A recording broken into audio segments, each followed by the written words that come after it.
just picked up this is my new 1916 Spanish Mauser. I picked this up from Samco, Global Arms Company. So they import these guns from Spain and they sell them as well. I picked this up. This is my first gun I picked up with my new CNR license, so I figured I'd get something good. Maybe not something too good, but you know, I had this delivered right to my house. I was curious about this gun. It wasn't too cheap. It's under $200. It's about $170, I think Samco's selling them for now. So what makes this thing interesting is that this is a model 1916 Spanish Mauser. These were originally chambered in the 7mm Mauser round, which was the original round that the Germans used in their Mausers. It was the model 1893-95 Mausers, I believe.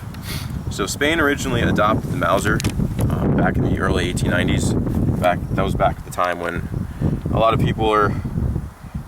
countries were adopting smokeless powder rifles. So there's a lot of changes in that time period. So what the Spanish did was they contracted out the Mauser from Germany. It was the model 1893 or 1895, which everybody knows is what's considered the small ring Mauser. I'll get to that later.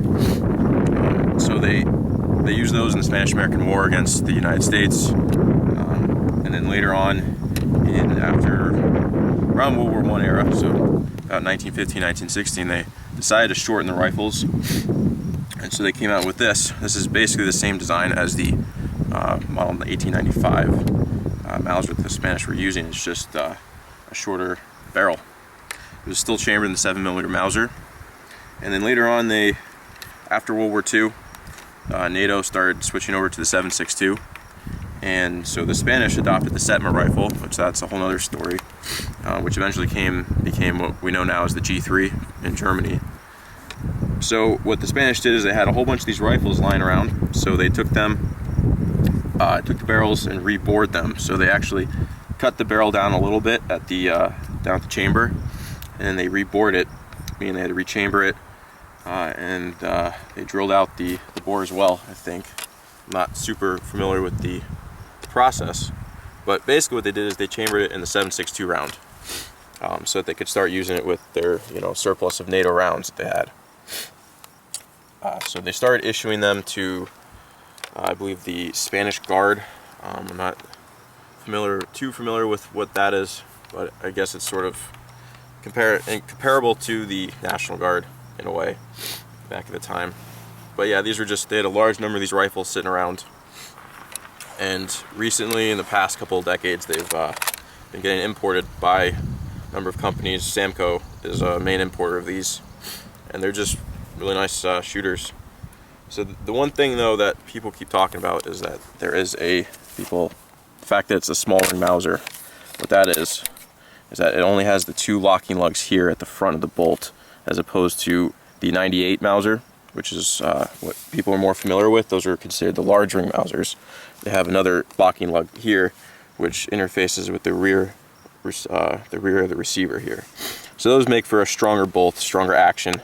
And so there's a lot of controversy online when I was researching this gun as to whether or not it could handle the commercial 308 loads, or if it even could handle the NATO loads. Because a lot of people are saying it was chambered for something like a 7.62 Setma round, which, whatever, I'm not too concerned with that. I've been shooting 308 here today. First time taking it out. Trying to get the bolt back in. There we go. So, what I've been shooting is this PMC 308. It's been shooting pretty well. It's been feeding. When I first took it out, we were shooting this ZQI 7.62 NATO. So this is NATO spec ammunition, and I was having some issues with the action locking up after shooting this, and I had to pound it on the table to try to get it to open. I'll try to demonstrate that. But yeah, so I've been having more luck with the 308. So we'll load it up with a few more rounds, do some more shooting. One interesting thing about this is that that first round likes to pop out.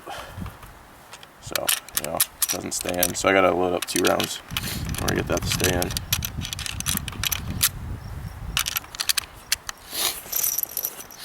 The magazine seems a little bit finicky because these were originally for a longer round. You can see this little block in here that's welded in. That's to take up the extra space that originally was there for the 7mm. I'll try and put some more rounds on this target.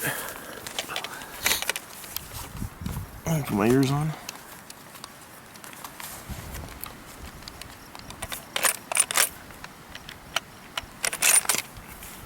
The sights are a little bit difficult to pick up, but it's manageable.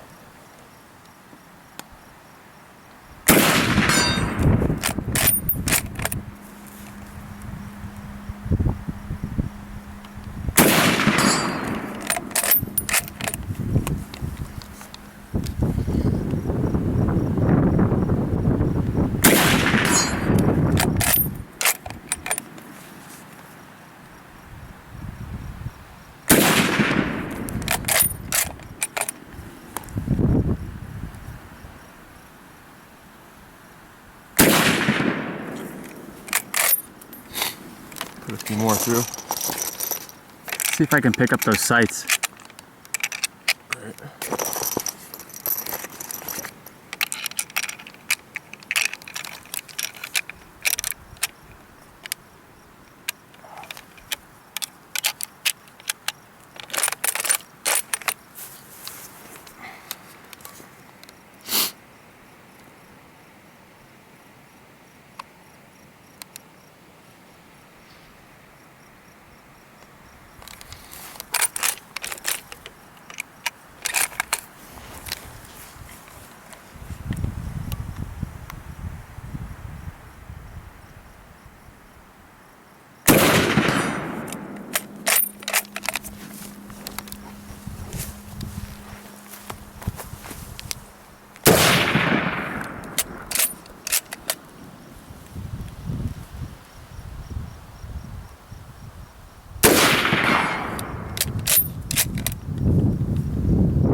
So there you go, and obviously you can see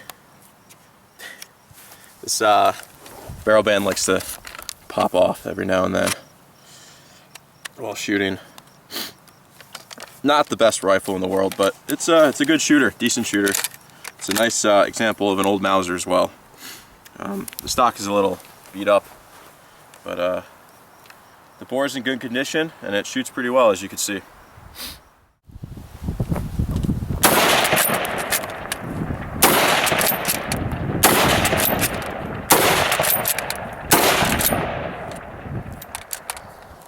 Whoa. Alright, so I'm just going to show you guys what I was experiencing when shooting the ZQI. So this is NATO spec ammo, as opposed to the PMC I was shooting earlier, which was commercial 308 spec. So.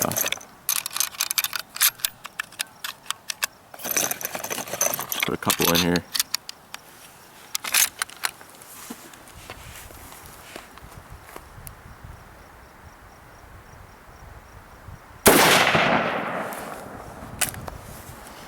The bolt likes to lock up.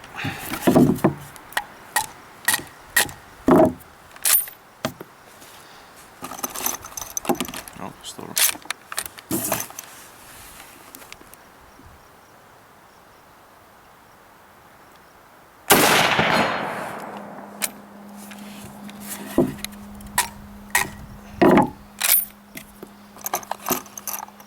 Why do I keep doing that? Get out of the way.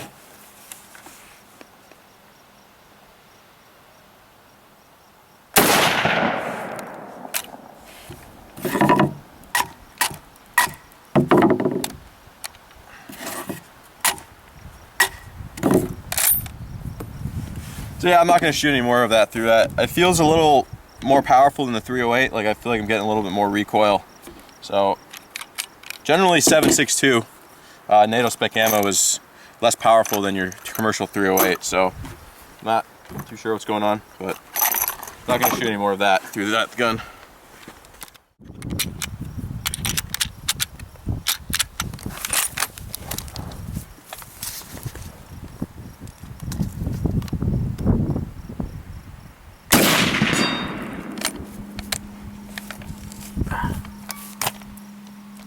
goes. That's awesome.